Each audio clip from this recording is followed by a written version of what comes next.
লিসেনারদের পড়ে শোনাতে হবে নতুন করে আবার শুরু করার জন্য প্রথমেই আপনাকে ধন্যবাদ। আমার নাম আজাহার, কানাডার অন্টারিও একটা ইউনিভার্সিটিতে পড়ছি। এর আগে আমার দুটো ঘটনা প্রচার করা হয়েছিল, তার জন্য আপনাকে ধন্যবাদ। পড়াশোনার ফাঁকে আগে আমি একটা ক্যান্ডি স্টোরে কাজ করতাম। সেখানেই আমার এক ফ্রেন্ডের কাছে শোনা ঘটনা, যার কাছ থেকে এই ঘটনাটি আমি শুনেছি, তার নাম হচ্ছে রবার্ট।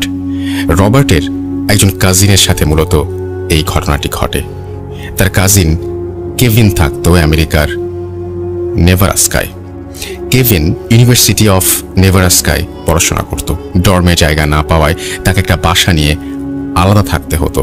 তার বাসা ছিল ইউনিভার্সিটি থেকে কিছুটা দূরে, বাস স্টপ পর্যন্ত 5 মিনিট হাঁটার রাস্তা, তারপর 10 মিনিটের বাস জার্নি।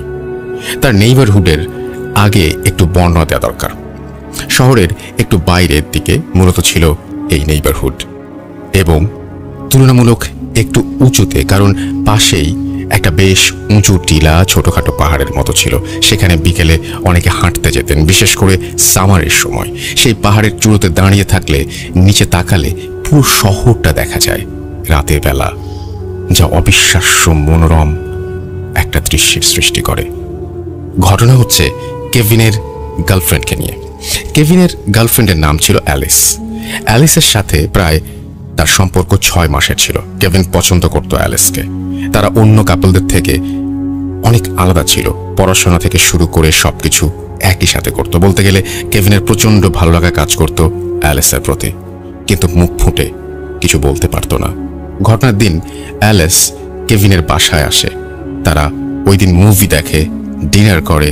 ধীরে ধীরে অ্যালিসের ডর্মে ফেরার সময় চলে আসে, কিন্তু কেভিন ওই দিন খুব করে চাচ্ছিল অ্যালিস যেন আজকে থেকে যায়, কারণ ওই দিন বাইরে অনেক ঝড় বৃষ্টি হচ্ছিল আর অ্যালিস আর কেভিন কারোরই গাড়ি ছিল না, এবং কোনো ক্যাবও ওই সময় পাওয়া যাচ্ছিল না। কিন্তু থেকে যাওয়ার কথা বলতেও তার কেমন যেন একটু সংকোচ হচ্ছিল, যদি অ্যালিস কিছু মনে করে। বারবার এই কথাই মাথায় আসছিল।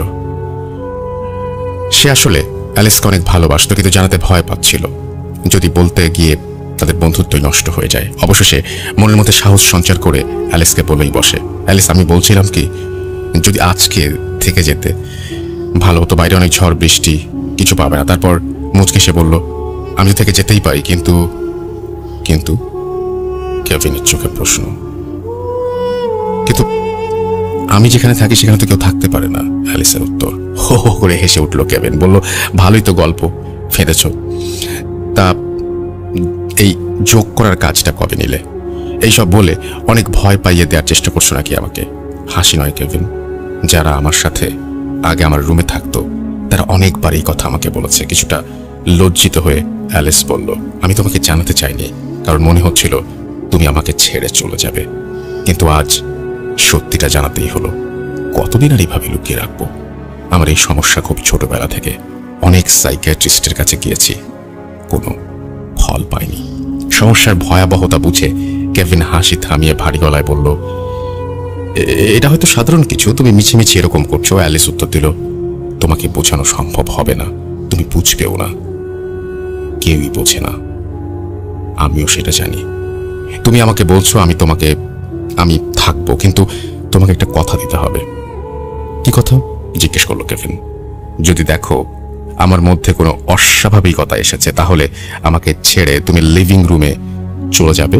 কোনো কথা বলার চেষ্টা করবে না আমার সাথে। বের হয়ে যাওয়ার সময় দরজার নিচে নবের একটা চেয়ার ঠেকিয়ে যাবে, যাতে আমি বেরোতে না পারি। কথার মাথা মুন্ডু কিছু বুঝতে না পেরে কেভিন তাতেই সায় দিল। রাত 12টা নাগাদ তারা শুয়ে পড়ল। শোয়ার সাথে সাথেই অ্যালিস গভীর ঘুমে তলিয়ে যায়, কিন্তু অ্যালিসের কথা তার বারবার মনে হচ্ছিল, আমাকে ছেড়ে লিভিং রুমে চলে যেও। এই কথা কেন বলল অ্যালিস? বিড়বিড় করে বলল কেভিন, যেন নিজেকেই প্রশ্ন করলো। তারপর অ্যালিসের দিকে তাকিয়ে দীর্ঘশ্বাস ফেলে ঘুমানোর চেষ্টা করলো। যথারীতি কেভিন ঘুমিয়েও পড়লো, কিন্তু হঠাৎ কিসের জন্য শব্দ। ঘুমটা ভেঙে গেল। চোখ পিটপিট করে বোঝার চেষ্টা করছে ঠিক কত সময় ঘুমিয়েছে সে। বাইরে বৃষ্টিও থেমে গেছে। ফোনের সময় দেখে 2:40। অ্যালিসের দিকে ফিরতেই তার শরীর বেয়ে রক্ত হিম করা একটা অনুভূতি বয়ে গেল। দেখল বিছানার এক কোণে অ্যালিস সব চুল ছেড়ে তার দিকেই তাকিয়ে আছে। খুব তির্যক তার দৃষ্টি। একটা নীলাভ আবছা আলোক ছটা অ্যালিসকে ঘিরে রেখেছে যেন। অ্যালিস, এত রাত হয়েছে, বসে আছো কেন? শুয়ে পড়ো, কাল সকালে 8টায় ক্লাস। কেভিন কাঁপা কাঁপা সুরে বলল। অ্যালিস আস্তে করে কেভিনের উল্টো দিকে মুখ করে শুয়ে পড়ল, কিন্তু কিছু বলল না। কেভিন শুধু তার ভারী নিঃশ্বাসের আওয়াজ শুনল এবং সে অন্যদিকে ফিরে শুয়ে পড়ল। কিন্তু তার ঘুম আসছে না। অজানা ভয়ে বারবার কেঁপে উঠছে। মনে হতে থাকলো অ্যালিসকে উঠিয়ে দেবে, ভালো মতো জিজ্ঞেস করবে কি হয়েছে, কিন্তু অ্যালিস বারণ করেছে বিধায় কিছুই করলো না। এই ভাবতে ভাবতে সোজা হয়ে শুতেই সে যা দেখলো তা কেউ দেখতে চাইবে না। সে দেখলো তার নাকের অল্প কিছু, অর্থাৎ কয়েক ইঞ্চি উঁচুতে অ্যালিস বাতাসে ভাসছে। কেভিনের দিকে মুখ করে ঠিক তার শরীরের ওপর। ভয়ে কেভিন পুরো অবশ হয়ে গেল। অ্যালিসের চোখ রক্তবর্ণ, চুলগুলো হাওয়ায় ভাসছে, খোলা জানালা জোরে বাতাস বইছিল।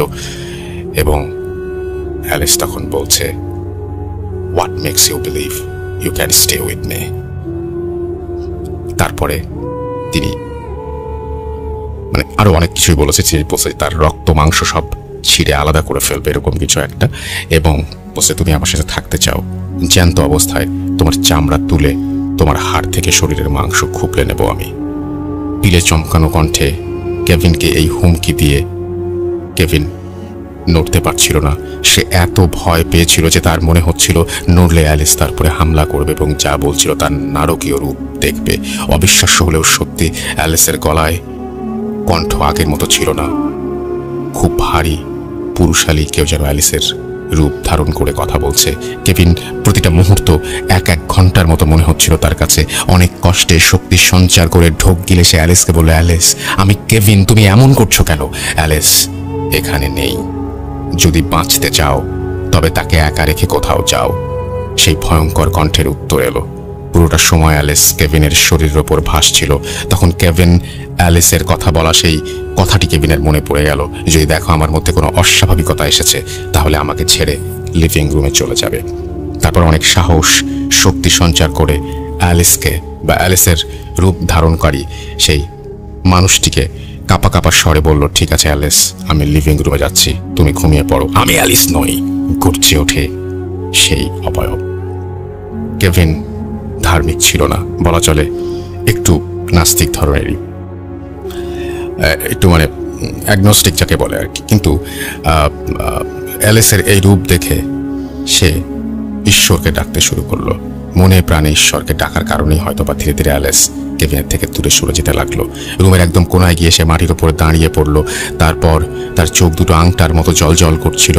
তারপর সে কেভিনকে দরজার দিকে আঙুল তুলে বেরিয়ে যাওয়ার ইঙ্গিত করলো। কোনো কথা না বলে কেভিন ধীরে ধীরে রুম থেকে বেরিয়ে যায়। তার একবার মনে হচ্ছে তাকে সে কি পালিয়ে যাবে, কিন্তু বন্ধুকে রেখে সে কোথায় যাবে, কার কাছে সাহায্য চাইবে?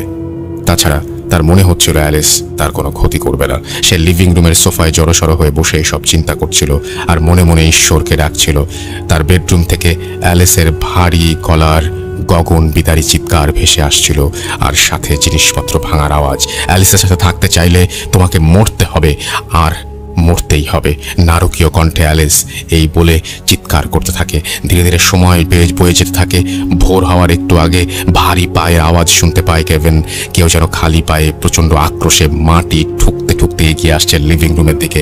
মর্মান্তিক পরিণতির কথা চিন্তা করে কেভিন ইতোমধ্যেই শিউরে উঠল। হেঁটে আসতে আসতেই ভারী কণ্ঠ অ্যালিস কেভিনকে বলতে থাকে, আংটিটা ড্রয়ারেই রেখেছ তুমি। অ্যালিসকে তো কাল প্রপোজ করবে ইচ্ছা ছিল তোমার, তাই না? এই বলে বিচ্ছিরি অট্ট হাসিতে ফেটে পড়ে। এক পিশাচ ফাঁদে আটকে পড়া এক শিকারের সাথে মজা নিচ্ছে হত্যা করার আগে। অ্যালিসকে বিয়ে করতে চাও? শুনে রাখো, কালকের পর থেকে অ্যালিসের সাথে তুমি আর কোনো যোগাযোগ করবে না, করলে তোমার পরিণতি হবে ভয়ঙ্কর। এই বলে আবার হাওয়ায় ভাসতে থাকে। ভেসে ভেসে সিলিংয়ের কাছে চলে যায়। পিঠে ভর দিয়ে সিলিংয়ের একদিক থেকে অন্য দিকে যেতে থাকে। এটা দেখে শক্ত নার্ভের কেভিনও একসময় সেন্সলেস হয়ে যায়। তার জ্ঞান ফেরে পরের দিন সকালে। অ্যালিসই তার জ্ঞান ফেরায়। একটু ধাতস্থ হয়ে সে অ্যালিসকে রাতের সব ঘটনা খুলে বলে। অ্যালিস কোনো উত্তর না দিয়ে সব শুনে চুপ করে থাকে। সেদিন বিকেলেই অ্যালিস কেভিনের সাথে তার সব সম্পর্ক ছিন্ন করে। কেভিন তাকে আটকানোর অনেক চেষ্টা করেও পারেনি। চেষ্টা আমিও কম করিনি কেভিন। এই অসহ্য বিভীষিকা কেউ কেন নিজের ইচ্ছায় বয়ে বেড়াবে?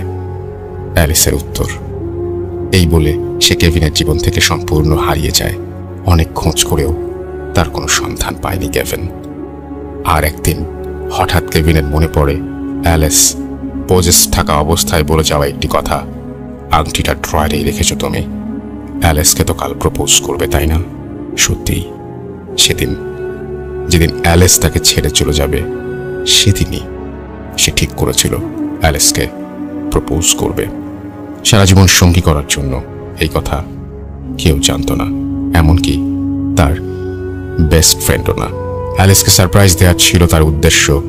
কেভিন ঠিক করে রেখেছিল সেদিন সন্ধ্যায় পাহাড়ের চূড়ায় উঠে সে অ্যালিসকে প্রস্তাব দেবে, কিন্তু সেটা নিয়ে চিন্তা করাও বৃথা। অ্যালিস আগে থেকে কিভাবে জানলো?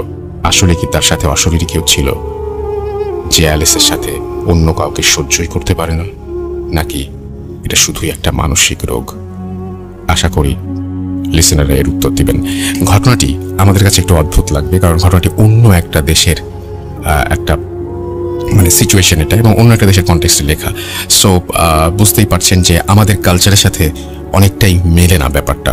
কিন্তু আপনি খালি আমি এই ঘটনাটা পড়েছি একটা কারণেই, সেটা হচ্ছে অনেক সময় দ্বন্দ্ব থাকে না আমাদের মনে হয় যে না এটা আসলে মানসিক সমস্যা, অনেকে বলেন যে না এটা আসলে উনি পজেসড।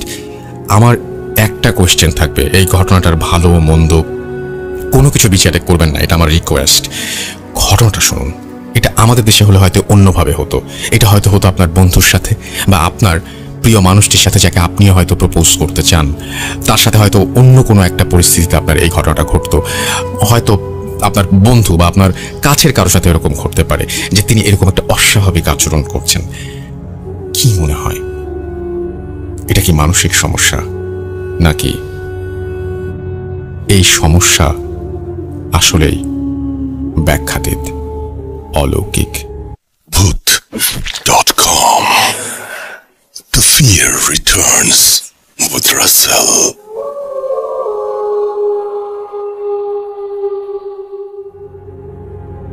আমার কাছে আরও একটা ঘটনা রয়েছে, যে ঘটনার জন্য আপনারা সবচেয়ে বেশি, এখন পর্যন্ত সবচেয়ে বেশি ভোট করেছেন। আমরা একটা পোল করেছিলাম, ফেসবুক পোল, এবং সেখানে আপনারা সবাই ব্ল্যাক ম্যাজিকের ঘটনা শুনতে চেয়েছেন। এখন শুনবো সেই ব্ল্যাক ম্যাজিকেরই ঘটনা। চলুন শুনে আসি। হ্যালো রাসেল ভাই, আসসালামু আলাইকুম। আমি নুসরাত হোসেন বলছি গাজীপুর থেকে। আজকে আমি আমার সাথে ঘটে যাওয়া কিছু ঘটনা শেয়ার করতে চাই। তো আমি যখন প্রথম ক্লাস 7-এ পড়ি, তখন থেকে আসলে ঘটনার সূত্রপাত। সে সময় আমাদের বাসায় একটা মেয়ে কাজ করত। তো কোনো ইম্পর্টেন্ট কাজে তাকে বাড়িতে যেতে হয়, তার বাড়িতে আর কি। সেটা ছিল উত্তরবঙ্গ। তো সেজন্য আমাকে একা শুতে হয়েছিল আর কি। বাবা মা এক রুমে, আমি আর এক রুমে। আমার বোন তখন ছোট ছিল, দ্যাটস ওয়াই সে বাবা মার সাথে শুতো। তো প্রথম রাত্রে আমি খুব এক্সাইটেড ছিলাম যে হ্যাঁ বড় হয়ে গেছি, একা একা শুবো। তখন শীতকাল ছিল। তো আমি রুমের দরজা বন্ধ করে সুন্দর শুতে গেলাম, লাইট অফ। তো একটা আমাদের রুমে, সেই রুমে আমার রুমে আলনা ছিল একটা। তো আলনার এক কিনারায় একটা সাদা শার্ট, বাবার একটা সাদা শার্ট, এখনো মনে আছে, ফুল হাতা ঝুলানো ছিল। তো আমি কিছুক্ষণ, সবাই একটা জিনিস খেয়াল করবেন যে অন্ধকারে সাদা জিনিস বেশি দেখা যায়, ভিজিবল হয় বেশি। তো একটা সময় আমি অনেকক্ষণ ধরে তাকে একটা জিনিস লক্ষ্য করলাম যে সাদা শার্টের একটা স্লিভ, সেটা আমার দিকে পয়েন্ট করা, এবং ওটার দিকে কতক্ষণ তাকিয়ে আমি আমার আউট অফ মাইন্ড, আমি যেটা কিভাবে সম্ভব। আমি তখন ছোট ছিলাম, তখন অত কিছু ভাবি না, জাস্ট লেপ মুড়ি দিয়ে কিছু সূরা বলতে বলতে ঘুমিয়ে গেছি। সকালবেলা এটা আমার মাথায়ও ছিল না, এবং এটা কি ছিল মনে করলাম কোনো কিছু একটা হবে, হয়তো এটাকে অতটা গুরুত্ব দেইনি। বাট মেইন ঘটনা শুরু হয় যখন আমি আমার গ্র্যাজুয়েশন ফার্স্ট ইয়ারে, তখন থেকে মেইন ঘটনার সূত্রপাত। সেই সময় আমি আমার বোনের সাথে থাকতাম আমার রুমে। তো একদিন শুয়ে আছি, মশারি টানানো ছিল। তো প্রথম রাত্রে দেখলাম যে আমার পায়ে কেউ টোকা দিল, এবং সাথে সাথে আমার ঘুম ভেঙে গেল। পাশে আমি ভাবলাম যে আমার বোনেরই পা হয়তো লেগেছে, এজন্য জাস্ট এরকম একটা ফিলিং হলো যে পায়ে কেউ টোকা দিয়েছে, তো আমি অতটা গুরুত্ব দিইনি। সেকেন্ড রাত্রে সেম একই ঘটনা, এবং সেটা ছিল আরো বেশি স্পষ্ট এবং আরো বেশি জোরে টোকাটা ছিল। তো আমি হুট করে সাথে সাথে ঘুম থেকে উঠে দেখলাম যে আমার বোনের পা যেখানে আছে সেখান থেকে টোকা দেওয়া, ওভাবে যে আঙুলে সাধারণত টোকা দেওয়া এক জিনিস আর পায়ে পা লেগে ওই ফিলিংসটা হওয়া আরেক জিনিস। তো এটা টোটালি ইম্পসিবল ছিল। আচ্ছা যাই হোক, এগুলো আমি ততটা গুরুত্ব দিইনি, বাট তখন থেকে আসলে মেইন জিনিসগুলোর সূত্রপাত। তো ধীরে ধীরে দেখলাম যে আমার সন্ধ্যা হলেই ভয় লাগা শুরু করতো। নিজের চুল আঁচড়াতে পারতাম না, চুল খোলা দেখলে, কালো চুল দেখলে আমার ভয় লাগতো।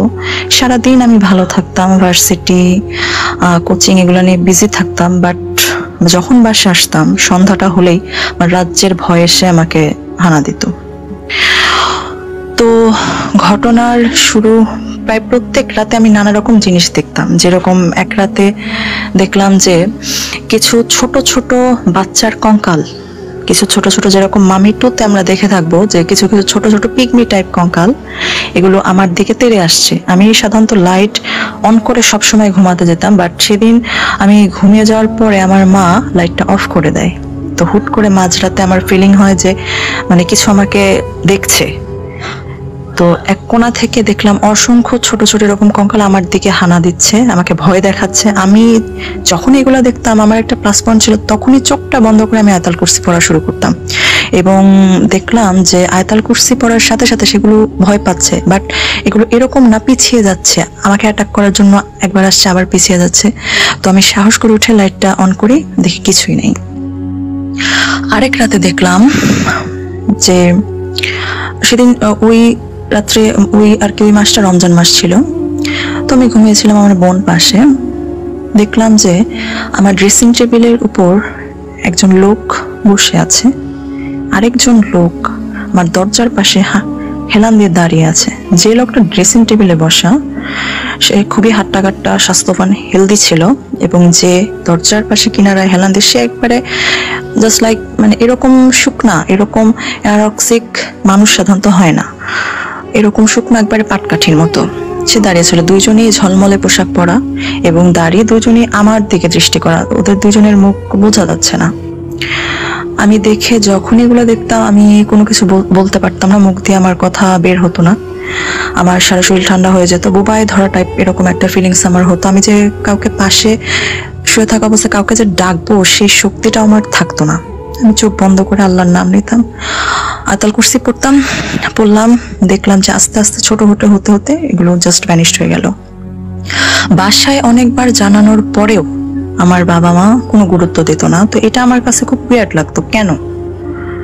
এটা কি শুধুই প্যারানরমাল কিছু, নাকি এর পেছনে আরো অন্য কোনো রিজন আছে? তো মাঝখানে একটা কথা বলে রাখা ভালো, আমার যিনি হাজবেন্ড এখন, তার সাথে আমার দেখা হয় স্কুল লাইফে। সো স্বাভাবিক একটা 9-10-এর মেয়ে যখন কোনো রিলেশনে জড়িয়ে পড়ে, ওটা অবশ্যই তার প্যারেন্টস ভালো চোখে দেখবে না। সো তার থেকে, আমার হাজবেন্ডের থেকে আমাকে আলাদা করার জন্য আমি শুনেছিলাম ক্লাস 10-এ থাকতে আমার বাবা তাবিজ করেছিল আমাকে, এবং সেটা ছিল, আমার বাবা এখানে বলে রাখা ভালো, সবসময় 5 ওয়াক্ত নামাজ পড়তো। তিনি একজন, আমার বাবা মা দুজনই সরকারি কর্মকর্তা। তো সেই সুবাদে আমরা কোয়ার্টারে থাকতাম। তো আমাদের বিল্ডিং এর এক বিল্ডিং পরেই ছিল কবরস্থান। আমি শুনেছি যে, ওদেরকে আমি সরাসরি বলতে শুনেছি যে আমার বাবা 2 কবরের মাঝখানে তাবিজ পুঁতে দিয়েছিল আমাকে আমার হাজবেন্ডের কাছ থেকে আলাদা করার জন্য, এবং এখানে মজার বিষয় হচ্ছে সেটা কাজও করেছিল। আমরা সেপারেটেড ছিলাম about 1 year, with god grace আমরা আবার রিইউনাইটেড হয়েছিলাম বলতে হবে অ্যাকচুয়ালি, যখন আমরা কলেজে পড়ি। তো এটার কার্যকারিতা ছিল অ্যাকচুয়ালি 1 বছরের মতো। পরে আমি জানি না কিভাবে আবার যোগাযোগ হয় বা সবকিছু ঠিকঠাক হয়ে যায়, আলহামদুলিল্লাহ। তো এরপরে আমি যে ঘটনাগুলো ফেস করছিলাম, তার কিছুদিন আগে আমার ছোট মামার বিয়ে হয়েছিল, এবং সেই বিয়েতে আবার এটা জানাজানি হয় যে আমার হাজবেন্ডের সাথে আমার সম্পর্ক কন্টিনিউ হচ্ছে। সো তারা ভেতরে ভেতরে অনেক কিছু প্ল্যান করে এবং এগুলার ফলাফল হচ্ছে আমি যেগুলো ফেস করছি তা। তো এরকম অনেক ঘটনায় ঘটতে শুরু করলো আমার সাথে। আমি এটার জন্য কি পরিমাণ ফিজিক্যাল এবং মেন্টাল পেইনের মধ্যে দিয়ে গিয়েছি সেটা যার উপর তাবিজ কবজ করা হয়েছে সে ছাড়া অন্য কেউ বলতে পারবে না। অন্যজনের কাছে মনে হতে পারে এটা খুবই একটা মামুলি বিষয়, বাট না, আমি গ্যারান্টি দিতে পারি যে কুফরি কালাম যে একটা মানুষের লাইফকে কতটা হেল্প করে দিতে পারে তা আমি বলতে পারবো, গ্যারান্টি দিতে পারবো। আমার তখন ভার্সিটিতে যেতে হতো গাজীপুর টু বনানী, আমি হোস্টেলে থাকতাম না, তো এভরি সিঙ্গেল ডে আমাকে ট্রাভেল করতে হতো। 6টার সময় আমার ট্রেন ধরতে হতো, আবার আসতে আসতে আমার রাত 8টা। এরপরে আমি সারা রাত ঘুমাতাম না, এমনও গিয়েছে 1 সপ্তাহ 2 সপ্তাহ আমি না ঘুমিয়ে কাটিয়েছি। ভয়ে আমার ঘুম আসতো না এবং চোখ বন্ধ করলে আমার মনে হতো আমার রুমে there's someone, কেউ হাঁটছে, কেউ কথা বলছে, এরকম মনে হতো। সারাক্ষণ সন্ধ্যা হলে মনে হতো আমার পিছনে কেউ আছে, এরকম মনে হতো। তো একদিন দুপুরবেলা আমার মা আর আমার বোন বাজারে গিয়ে যাবে, তো সেই সময় আমার প্রচন্ড ঘুমের মধ্যে ছিলাম। তো তারা আমাকে জাস্ট ইনফর্ম করলো যে আমরা বাজারে যাচ্ছি, তুমি দরজাটা লাগিয়ে দাও। তো আমি দরজাটা ঘুমের মধ্যে লাগিয়ে দিয়ে শুলাম। তো কিছুক্ষণ পর হঠাৎ করে উঠে দেখি আমার রুমে হাজার হাজার লোকের শব্দ, মনে হচ্ছে রুম ভর্তি মানুষ এবং হাজার হাজার ঝিঝি পোকা ডাকার শব্দ। তো আমি এগুলা দেখে আমি অজ্ঞান হয়ে গিয়ে, আমি কাউকে দেখছিলাম না, এগুলো শুনে আমি জাস্ট অজ্ঞান হয়ে গিয়েছিলাম নাকি আমার কি হলো আমি বলতে পারবো না, আমি জাস্ট গভীর ঘুমে তলিয়ে গেলাম। এরপরে আমার ঘুম ভাঙলো কলিং বেলের শব্দে। আমার মা আসলো, বোন আসলো। তাদেরকে আমি যতই বলতাম তারা আমার কথা কোনো পাত্তা দিত না, গুরুত্ব দিত না, যেগুলো তোমার মনের ভুল। তোমার বাবা 5 ওয়াক্ত নামাজ পড়ে, ঘুমানোর সময় বাড়ি বন্ধ করে শোয়ে, সো ইটস ইম্পসিবল, এটা তোমার মনের কল্পনা বা সামথিং এরকম কিছু। তো আমি রাত্রেবেলা অনেক চেষ্টা করে আমার বোনকে আমার সাথে শুতে বললে ও শুতো না, ও আব্বু আম্মুর সাথেই শুতো। আমি একা একা শুতাম, দেখা যেত অনেক সময় আমি ঘুমাতাম না বা চোখটা বন্ধ করলে আমার মনে হতো যে কেউ আছে। আমি দেখা যেত লাস্টের দিকে আমি পাগলের মতো হয়ে গিয়েছিলাম। বালিশের নিচে শুকনা মরিচ, রসুন, ম্যাচের কাঠি, লোহা, ছুরি নিয়ে আমি ঘুমাতে যেতাম। এবং একদিন এমনও আছে ছুরি নিয়ে ঘুমাচ্ছি, পেছন দিক থেকে একটা তাচ্ছিল্যের হাসি, সামথিং লাইক যে ছুরি নিয়ে আমাদের কি করতে পারবে তুমি, এরকম একটা হাসি। সাথে সাথে আমি ঘুম ভেঙে জাস্ট আমি মনে হচ্ছিল ছুরিটা নিয়ে আমি কাউকে খুন করবো বা এরকম ভাবে উদ্যত হলাম। দেখলাম না, কিছুই নেই, বরাবরের মতো কিছুই নেই। সো এগুলো থেকে বের হওয়ার জন্য আমি অনেক ট্রাই করছিলাম, আল্লাহর কাছে দোয়া করছিলাম যে আল্লাহ কিছু করো। কারণ মাঝে মধ্যে আমি কাঁদতাম যে আমার সাথে কেন এগুলা হচ্ছে, আমার সাথে এগুলা রিজন কি। তো এর মধ্যে অনেক ঘটনা ঘটতো, অনেক কিছু আমি ফিল করতাম, বাট এটা রিজন কেন হচ্ছে আমি বুঝতাম না। এর মাঝে আমাদের বাসায় রিনোভেশনের কাজ চলছিল। আমার রুমের একটা তাক ছিল, রুমের তাক থেকে যে রিনোভেশনের কর্মীরা, সে একটা তাবিজ দিল। তাবিজটা কে বা কারা রেখেছে আই হ্যাড নো আইডিয়া।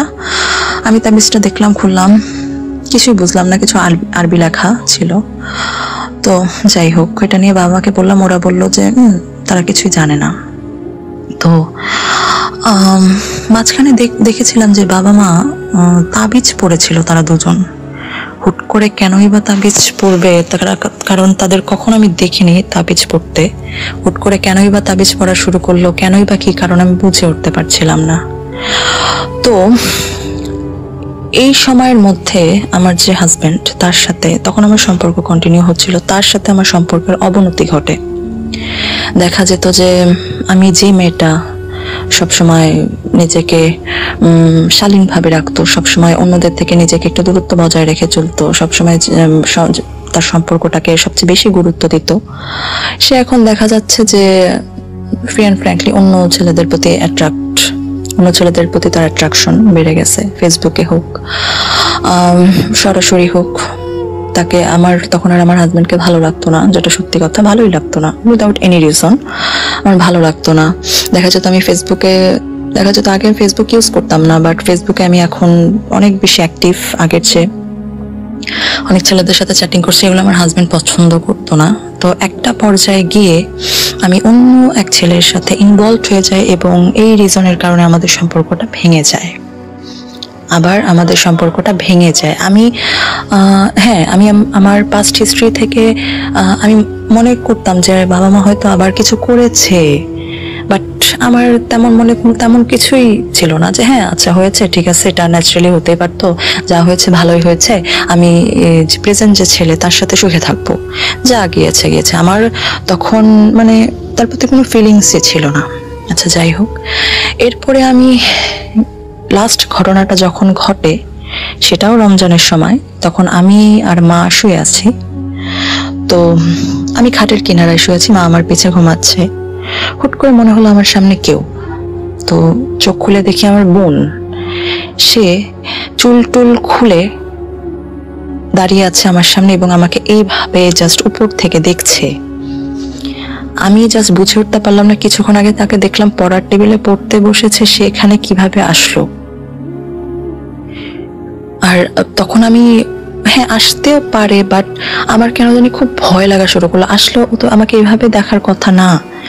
তো আমি যে পিছনে আমার মাকে ডাকবো সেই শক্তিটুকু আমি হারিয়ে ফেললাম। মাকে ডাকতে যাব, ওই জিনিসটা দরজা দিয়ে না গিয়ে আমার খাটের কিনারা দিয়ে চলে গেল দেয়ালের দিকে, যেটা একটা হিউম্যান বিং এর পক্ষে টোটালি ইম্পসিবল। সো আমি মাকে ডাকলাম, উঠলাম, আমার বোনকে বললাম, সে পড়ছে, যেটা হওয়ার কথা ছিল সে পড়ছে বরাবর মতো, সে আমার রুমে যায়নি।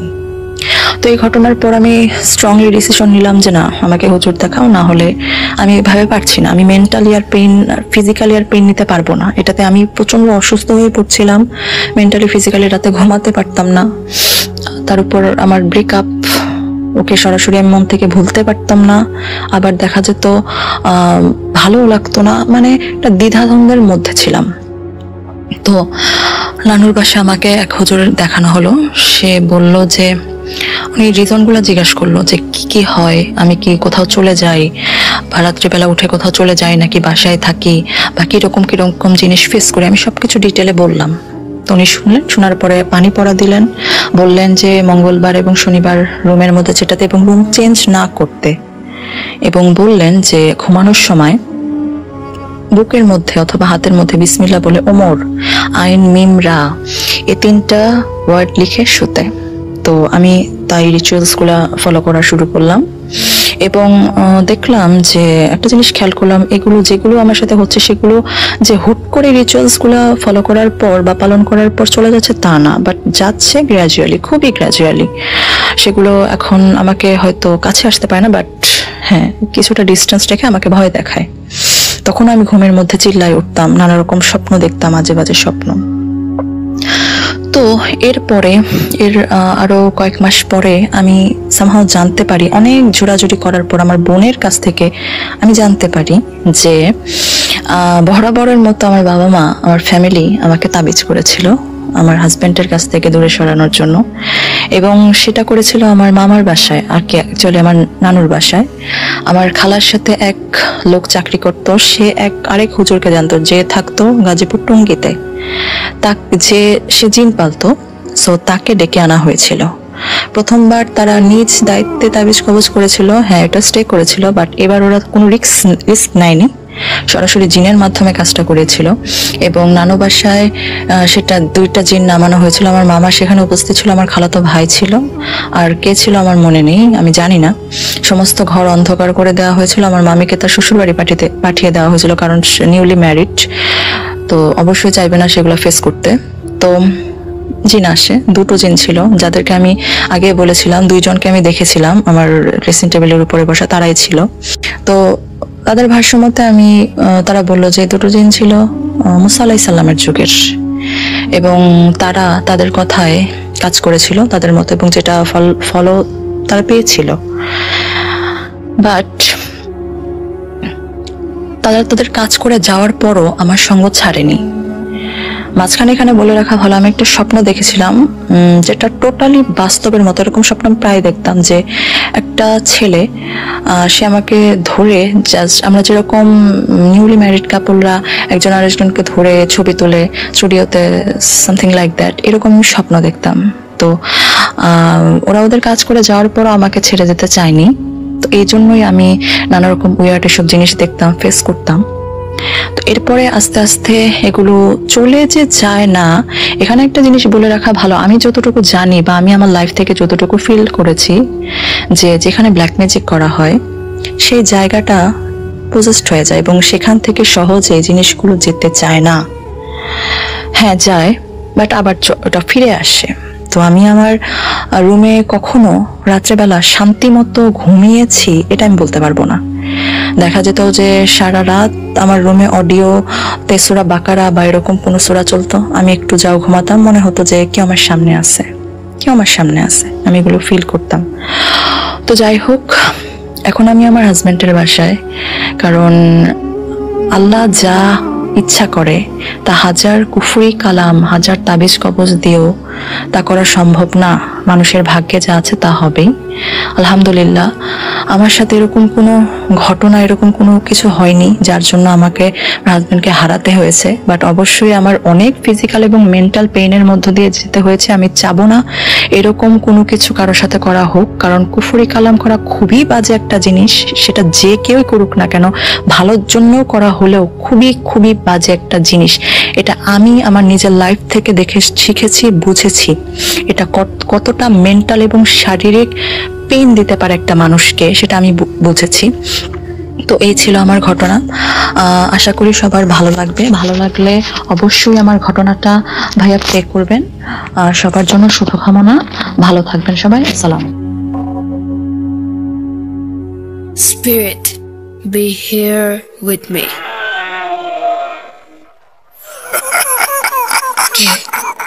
কে তুমি? Put.com. The fear returns with Russell.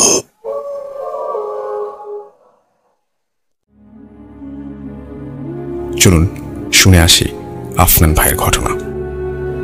আপনাদেরকে যে স্টোরিটা আমি শেয়ার করতে চাচ্ছি এই মুহূর্তে, সেটা হচ্ছে এটি সাতক্ষীরা জেলার আশাশুনি থানার প্রত্যন্ত অঞ্চলের একটি গ্রামের ঘটনা।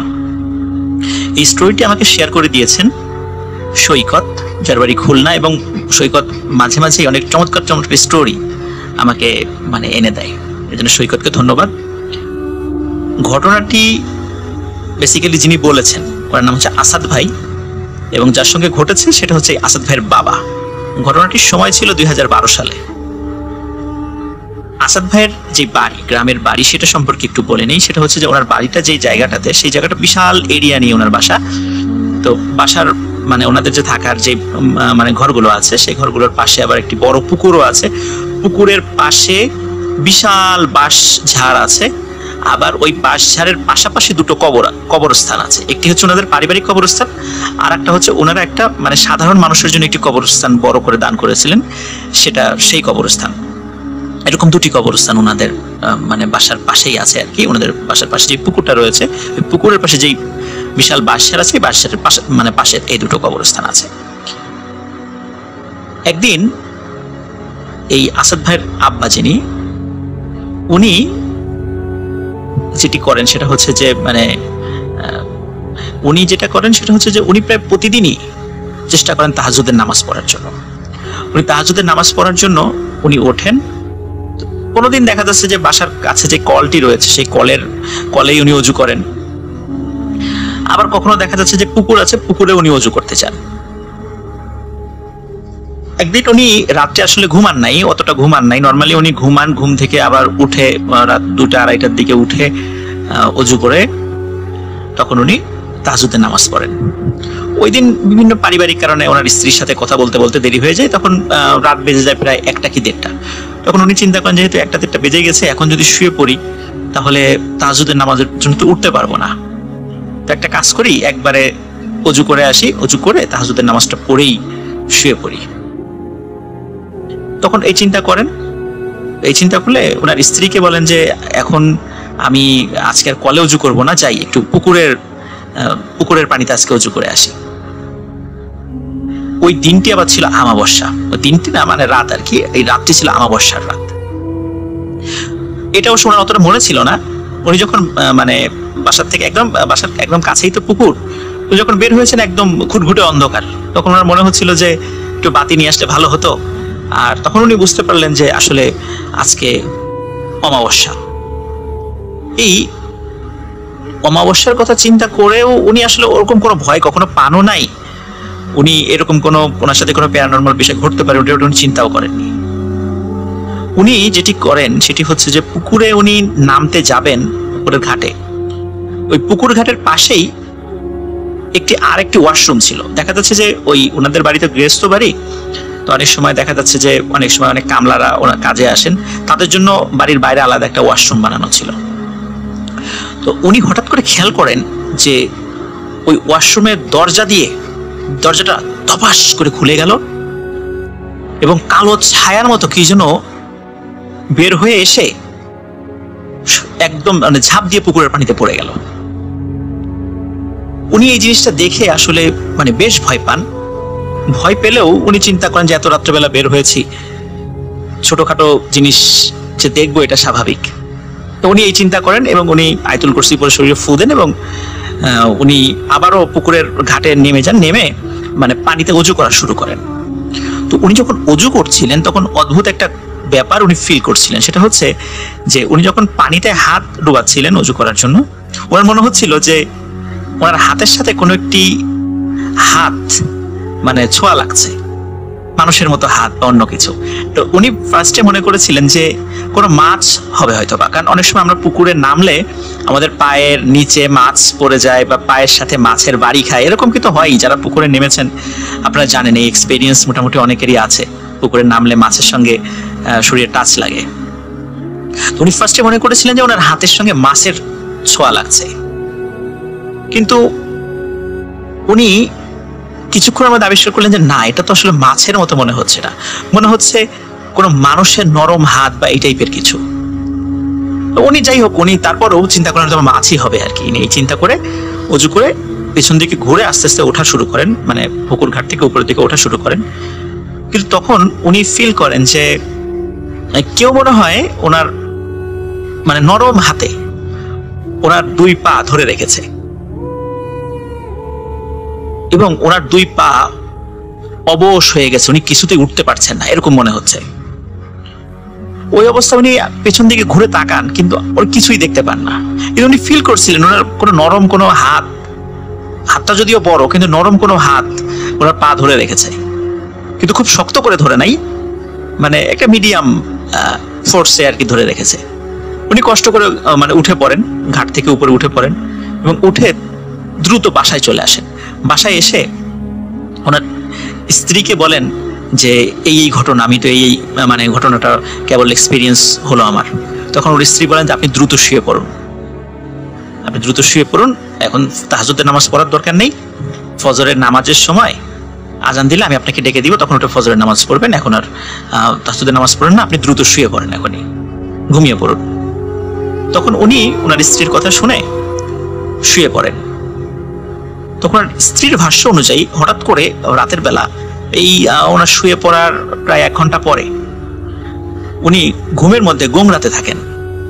আমরা অনেক সময় যে বোবায় ধরা বলি, যেটা এরকম বোবায় ধরা বলতে যেটা বোঝায় আর কি, তো এরকম উনি গোংরাতে থাকেন আর কি। ওনার স্ত্রী ওনাকে ধাক্কা দিয়ে ওনার ঘুম ভাঙিয়ে দেন, বলে কি হয়েছে? উনি বলেন যে না কিছু হয় নাই, তো দুঃস্বপ্ন দেখেছি। উনি এটা বলছেন যে স্বপ্নে দেখলাম যে 2 জন বিশাল দেহী মানুষ আমাকে নিয়ে টানা হেঁচড়া করছে, মানে টানতে টানতে কোথায় জেনে নিয়ে যাচ্ছে, আমি স্বপ্নের মধ্যে এটা দেখলাম। তখন স্ত্রী বলে আপনি দুঃস্বপ্ন দেখেছেন, আপনি ঘুমিয়ে পড়ুন। উনি আবারও ঘুমিয়ে পড়েন। সকাল মানে ভোরের দিকে, ফজরের আজানের দিকে যখন ওনার স্ত্রী ওনাকে ডাকতে যাচ্ছেন, ওনার গায়ে হাত দিয়ে দেখেন প্রচন্ড জ্বর ওনার শরীরে, প্রচন্ড জ্বর, প্রায় 104 এরকম জ্বর আর কি। তখন আসাদ ভাইয়ের আম্মা যিনি আর কি, তো উনি আবার আসাদ ভাইকে মানে ডেকে ওঠান যে তোমার আব্বুর এরকম জ্বর হয়েছে। তখন আসাদ ভাই আসেন, ওনার পাশে যে ঘর ছিল, ওনার যে শরীরটা ছিল এরকম জ্বরের কারণে তারাও আসেন, এসে দেখেন এই ভয়ঙ্কর জ্বর, মানে প্রচন্ড জ্বর। তো সবাই চিন্তা করেছেন নর্মাল জ্বর, কিন্তু যখন ওনার মানে আসাদ ভাইয়ের আম্মা ওনার স্ত্রী যখন বলেন আর কি যে রাতের বেলা তো এই ঘটনা ঘটেছে, তখন ওনারা চিন্তা করেন যেহেতু এটা স্বাভাবিক জ্বর না, তাহলে উনি ভয় পেয়েছেন। তখন ওনাকে মানে ফজরের নামাজের পরপরই বেশ মানে ঝাড়ফুঁক করা হয়। অনেকেই আসেন যারা ঝাড়ফুঁক জানেন, ঝাড়ফুঁক করা হয়, কিন্তু কিছুতে জ্বর সারছিল না। এরকম 3 দিন যায়, 4 দিন যায়, জ্বর আর সারে না। কিন্তু যখন 7-8 দিন হয়ে গেল, তখন ওনারা মনে করেছেন যে এটা মনে হয় টাইফয়েড জ্বর, ভয়ের কারণে জ্বর হলে তো সেরেই যেত, এটা মনে হয় টাইফয়েড জ্বর, কারণ আমরা জানি টাইফয়েড জ্বর কিন্তু বেশ অনেকদিন স্টে করে। তো টাইফয়েড জ্বর মনে করে ওনাকে ডাক্তারের কাছে নিয়ে যাওয়া হয়, ডাক্তার টেস্ট করে, কিন্তু ওনার কোনো টাইফয়েড ধরা পড়ে না।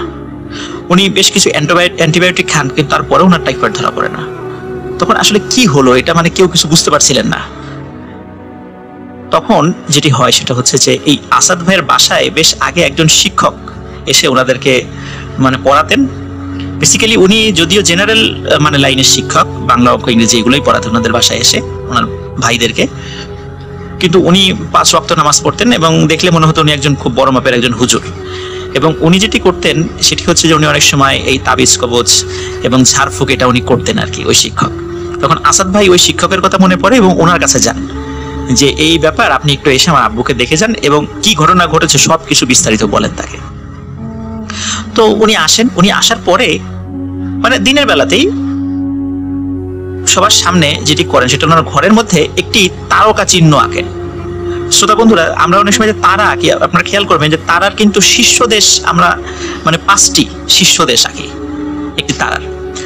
তো উনি যেটি করেন সেটি হলো এই তারার যে 5টি শীর্ষ দেশ, এই শীর্ষ দেশে 4টি শীর্ষ দেশে উনি ফুলের মতো মানে কিছু কয়েক টাইপের ফুল রাখেন। ফুল রেখে একটি শীর্ষ দেশে মানে একটি পা যেটা ফাঁকা ছিল ওখানে ওনার শাহাদাত আঙ্গুলি, শাহাদাত আমরা যেটাকে তর্জনী বলি আর কি, এই তর্জনী চেপে ধরে প্রথমে সালাম দেন, নিজেই সালাম দেন এবং কথা বলতে থাকেন। ওখানে অনেকেই উপস্থিত ছিল, সবাই সেটা মানে শুনছিল। কারো উপর পজেস হয়ে মানে করিয়ে যে কোনো কথা, বিষয়টা এমন নয়, সরাসরি কথা।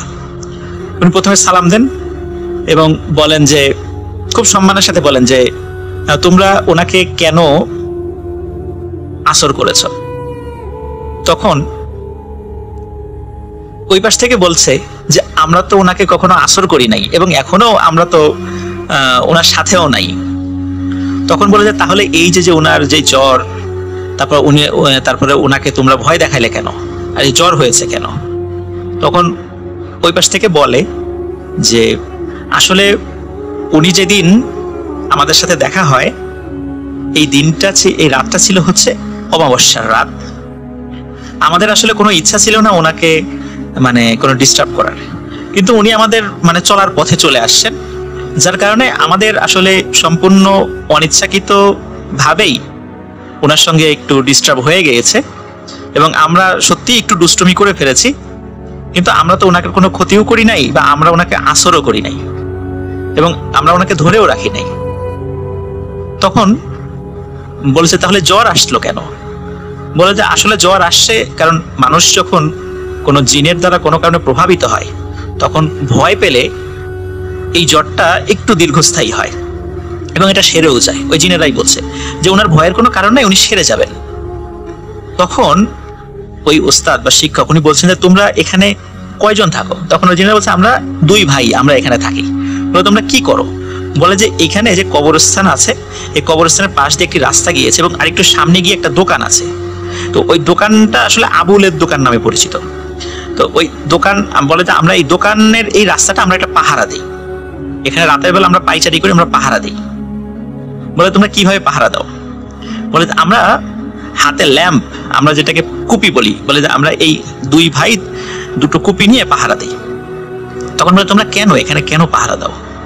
তখন বলে যে এটা আমরা প্রায় 400 বছর ধরে এটা আমরা পাহারা দিচ্ছি এবং আমাদের যিনি মুরব্বী উনি বলে দিয়েছেন যে এই রাস্তাটা যেন আমরা পাহারা দিই এবং আমরা কারো কোনো ক্ষতি করি না। তো ঠিক আছে, তাহলে বললো যে মানে তখন ওই শিক্ষক বলেন ঠিক আছে তাহলে তোমরা ওনাকে ডিস্টার্ব করো না বা এখানকার কারো ওইভাবে কোনো ক্ষতি করো না। তখন ওরা বলেন ঠিক আছে আমরা ওইভাবে কারো ক্ষতি করবো না, কিন্তু আমাদের সামনে যদি কেউ পড়েই যায় তখন আমরা যদি কিছু বলি সেটা যেন সবাই একটু মেনে নেয়, তাহলে আমরা খুশি। তখন বলেন আচ্ছা ঠিক আছে, আমরা মানুষদেরকে বলে দিব যদি তোমাদের সামনে কেউ কখনো পড়ে যায় তোমরা যেটা বলবা সেটা যেন তারা শোনে। তো এই শর্তে তখন ওই 2 জনকেও ছেড়ে দেওয়া হয় এবং আস্তে আস্তে আসাদ ভাইয়ের আব্বা ভালো হয়ে যান। তো ঘটনা আসলে কিন্তু মানে এটা আসাদ ভাইয়ের সাথে এই ঘটনাটা শেষ, কিন্তু ওই রাস্তার কয়েকটা ঘটনা মানে সেটা আমি আপনাদেরকে বলতে চাই। সেটা হচ্ছে যে ওই রাস্তায় কিন্তু এখনো হরহামেশা কিছু ঘটনা ঘটে। সেটা হচ্ছে যে অনেক সময় রাতের বেলা দেখা যায় ছোট্ট 2টো আলো মানে এই মাথা থেকে ও মাথা মানে আলো আসা যাওয়া করছে। এটা অনেকে আলেয়ার আলো মনে করতে পারেন, একটু ওই এলাকার লোক জানে এটা আসলে আলো আর আলো না, সেটা হচ্ছে ওই কবরস্থানের পাশে, পুকুরের পাশে, এই বাস মানে এই বাসার এরিয়াটায় এখানে দুটো জিন থাকে, ইনারাই ওই যে আলো নিয়ে পায়চারি করেন, এটা ওখানকার লোকজন জানে। আর অনেক সময় ওদিক দিয়ে যদি কখনো কোনো লোক রাতের বেলা আসা যাওয়ার সময় কিছু কিছু ডিস্টার্ব ওনারা ফিল করেন, যেমন আমরা মাঝে মাঝে এই টাইপের গল্প শুনেছি যে বাস সারের পাশ দিয়ে আসার সময় কোনো বাস মানে নুইয়ে থাকে আবার উপরে উঠে যায়, এরকম কিছু ঘটনা তো ঘটে। এইটা ওই রাস্তার একটা সচরাচর ঘটনা, মানে নিত্য নৈমিত্তিক ঘটনা, এটা অনেকের সাথেই এই ঘটনাটা ওইখানে ঘটে।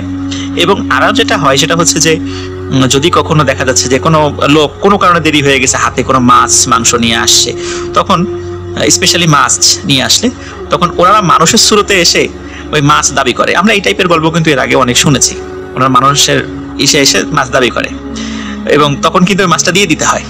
এটা যে সবসময় যে মাছ দেখলে যে আসে তা না, হঠাৎ হঠাৎ এরকম হয়। এবং এই মানে এই ভয়ঙ্কর এই বিষয়টার সাথে ওই এলাকার লোক বেশ পরিচিত, তাদের কাছে বেশ অনেকটা এটা স্বাভাবিক হয়েছে। আমাদের কাছে শুনে হয়তো ভয় লাগছে, কিন্তু ওইখানে এই ঘটনাটা মানুষের কাছে অনেকটাই স্বাভাবিক।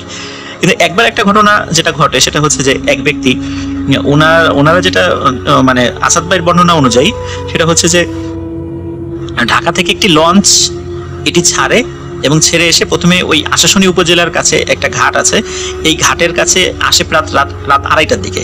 তখন ওখানে কিছু যাত্রী নামিয়ে দিয়ে আবার সেটি খুলনায় চলে যায়।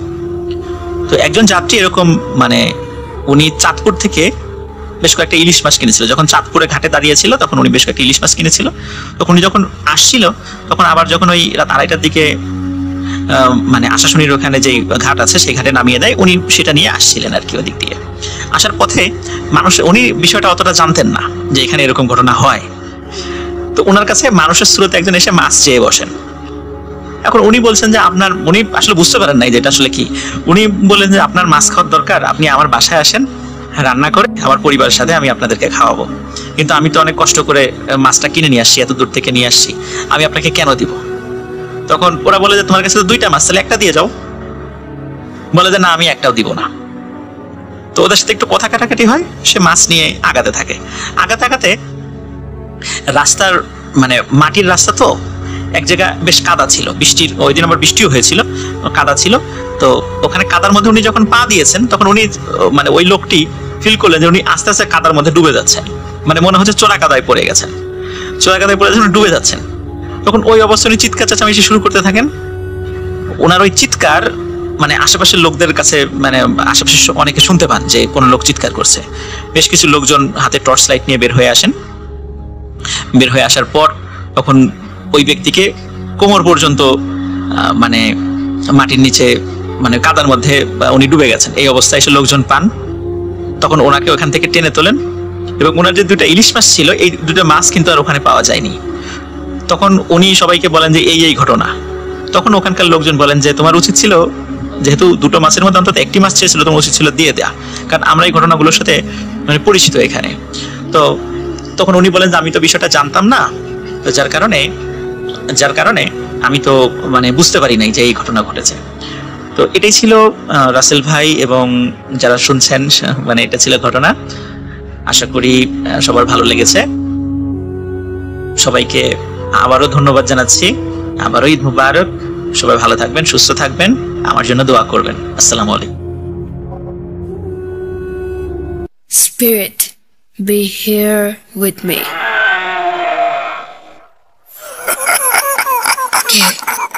কে তুমি?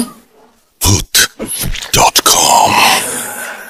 The fear returns with Russell.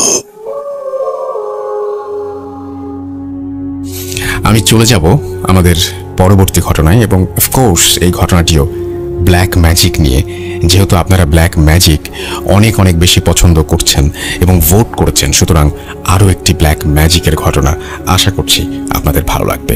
চলুন শুনে আসি। আসসালামু আলাইকুম রাসেল ভাই, আশা করি ভালো আছেন। আমি জানি আপনি সবসময় ভালো দলে থাকেন। অনেকদিন থেকে ঘটনা পাঠাবো করে হয়তো বা কোনো কারণবশত ব্যস্ততার কারণে পাঠানো হয়ে ওঠে না। আর চিন্তা করলাম একটা ঘটনা লিখেই পাঠাই। লিখে না, আসলে ভয়েস ক্লিপ পাঠাই। ভূত এফএম প্রায় শুরু থেকে শুনে আসছি। হঠাৎ ভূত এফএম বন্ধ হওয়ার কারণে অনেক কষ্ট পাইছিলাম। তারপরে যখন আপনার ভূত.com চালু হলো, ভাবলাম এবার একটা ঘটনা পাঠাই। আসলে আমার নাম রুমেল মাহমুদ। আমার বাসা রাজশাহী জেলার ভূতাগাড়ি উপজেলার প্রত্যন্ত একদম গ্রাম অঞ্চলে, খুব অজপাড়া গ্রাম। এটা ভূতাগাড়ি উপজেলার ঋষিকুল ইউনিয়নের মধ্যে পড়ে। আমার ঘটনাটা হচ্ছে প্যারানরমাল অ্যাক্টিভিটি নিয়ে। আমার ঘটনাটি আমার নিজের এক্সপিরিয়েন্স না, এটা আমার এক বড় আব্বার মুখে শোনা। তিনি মারা গেছেন অনেকদিন আগে, আল্লাহ তাকে জান্নাতবাসী করুন। তিনি ছোট থেকে খুব উশৃঙ্খল টাইপের, মানে ডানপিটে টাইপের ছিল। মানে সব রকম যতই ভয়ের হোক আর যত দুঃসাহসিক কাজ হোক, সে সব কাজই করত। তার নাম ছিল লোকমান। তো আমাদের গ্রামে আরেকজন ছিল যে তন্ত্রমন্ত্র সাধন করত, নূর মোহাম্মদ। উনি অনেক জাদুটোনা, কবিরাজি এইসব লিপ্ত ছিল। তো সে আমার বড় আব্বা যিনি লোকমান, তিনি ছোটবেলা থেকেই তার ইচ্ছা যে তিনি এগুলা শিখবেন। তো তিনি কথা মাফিক সেই নূর মোহাম্মদের কাছে গেলেন এবং বললেন তাকে এগুলা শিখানোর জন্য। সে বললো এগুলা শিখাওয়া তো সহজ না, এগুলা না শিখায় ভালো। কিন্তু সে একজন সে শিখবেই, এটা না শিখে সে ছাড়বে না। তো তাকে বলা হলো যে এটা শিখতে হলে অনেক দুঃসাহসিক কাজ, সাহসের প্রয়োজন। তো তাকে প্রথমে তার সাহসের পরীক্ষা দেওয়া লাগবে। সে জিজ্ঞেস করলো কি করা লাগবে বলেন, সমস্যা নয়, আমি সেটা করতে রাজি। নূর মোহাম্মদ কথা মাফিক বলল যে তোকে যখন আমি ডাকবো, যে সময় ডাকবো তখন তুই আসবি, তারপরে সে মাফিক তোকে আমি যেখানে নিয়ে যাব, যা করতে বলবো তা করা লাগবে। সে তো রাজি।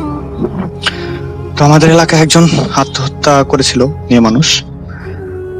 তো তাকে গোরস্থানে কবর দেওয়া হয়েছে। তো সে বড় বাবাকে এসে কথা মাফিক বললো সেখানে যাওয়া লাগবে এবং তার মাথা কাটা লাগবে। যদি সে রাজি থাকে এবং এই কাজ করতে পারে তাহলে তাকে এগুলো শেখানো হবে। তার কথা মতো সে গেল, রাতে সম্পূর্ণ প্রস্তুতি শেষ করলো। আর তাকে বলে দেওয়া হলো এটা কিন্তু অত সহজ না, এটা করতে হলে অনেক সাহসের প্রয়োজন, অনেক কিছুই দেখতে পাবে সে, অনেক বাধা আসবে, বিপত্তি আসবে, অনেক রকম ভয়ঙ্কর কিছু ঘটতে পারে, সে যেন ভয় না পায়। আসলে সে অনেক সাহসী ছিল, সে বললো না আমার এগুলা কোনো ভয় লাগবে না, সমস্যা না, আমি রাজি। তারপরে তারা গভীর রাতে প্রস্তুতি গ্রহণ করলো যাওয়ার জন্য সে গোরস্থানে এবং দুইজন মিলে সেখানে গেল। শুনশান নীরবতা, আশেপাশে কেউ নাই, শুধু প্রান্তর আর সেই গোরস্থান। তারপরে তারা দুইজন খোঁড়া আরম্ভ করলো, শেষ পর্যন্ত খুঁড়লো। খোঁড়ার পরে কাফনটা তখন সরালো, দেখলো সে লাশটি চোখ ফুটিয়ে তাকিয়ে আছে এবং যে কবিরাজ ছিল নূর মোহাম্মদ, সে তার চুলটা ধরলো এবং এক কোবে সেই মাথাটা পার করে দিল এবং সে চিৎকার দিয়ে উঠলো। উপরে থাকা আমার বড় আব্বা, সে অনেক ভয় পেয়েছে, অনেক রকম আওয়াজ এবং অনেক রকম সাউন্ড আসছিল চারিদিক থেকে, অনেক বাতাস শুরু হলো। তো ভয়ে অবস্থা খারাপ। সে সেখান থেকে এগুলা দেখার পরে সহ্য না করতে পারে দৌড় শুরু করলো। দৌড়াতে দৌড়াতে দৌড়াতে সে হঠাৎ একটা কিছুর সঙ্গে বাড়ি খেয়ে সেন্সলেস হয়ে পড়লো। তারপরের দিনে সকালবেলা অনেক কৃষক জমিতে যাওয়ার সময় তাকে উদ্ধার করলো এবং তাকে জিজ্ঞেস করলো কি, কিন্তু সে কোনো কিছু বললো না। সে বললো যে না, এমনি সে ভয় পাইছে।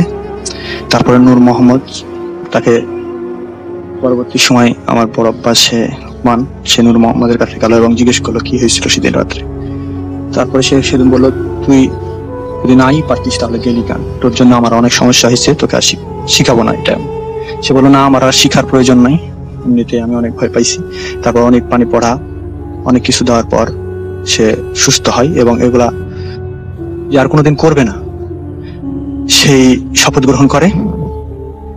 আর ঘটনা এখানে শেষ না, যে নূর মোহাম্মদ ছিল সে এগুলা মাসনা মানে মাথা এগুলা ওর বাসায় নিয়ে এসে মানে ইয়া করতো, এগুলাতে জাদুটোনা করতো। তার বাড়ির আশেপাশ দিয়ে গেলে সেগুলার আওয়াজ শুনতে পেত মানুষ, রাত্রের বেলায় ভয় পাইতো।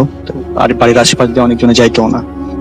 লাস্ট বয়সে যখন সে মারা গেল নূর মোহাম্মদ, তখন মারা যাওয়ার পরে অনেকে দেখতো যে তার মাথা মানে গড়ে বেড়াই রাস্তা দিয়ে, হয়তো বা জঙ্গল টঙ্গল টাইপের এই রাস্তা দিয়ে গড়ে বেড়াই, গড়ে বেড়াই এবং ডাকে, শীষ কাটে।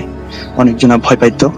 তো এই বিষয়টা নিয়ে যখন গ্রামের প্রায় অনেকজনে ভয় পেয়ে আসছিল, তখন সবাই সিদ্ধান্ত নিল এটা কি করা যায়।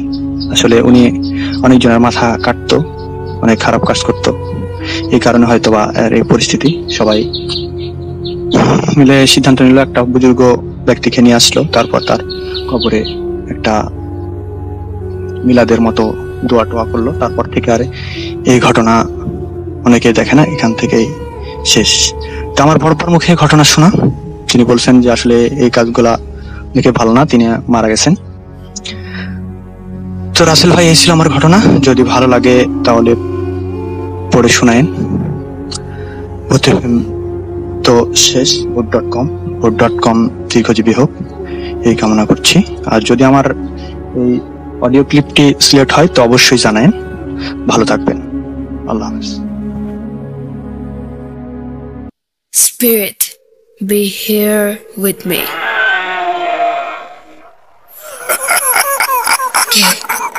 কে তুমি? Vote.com. The fear returns with Russell.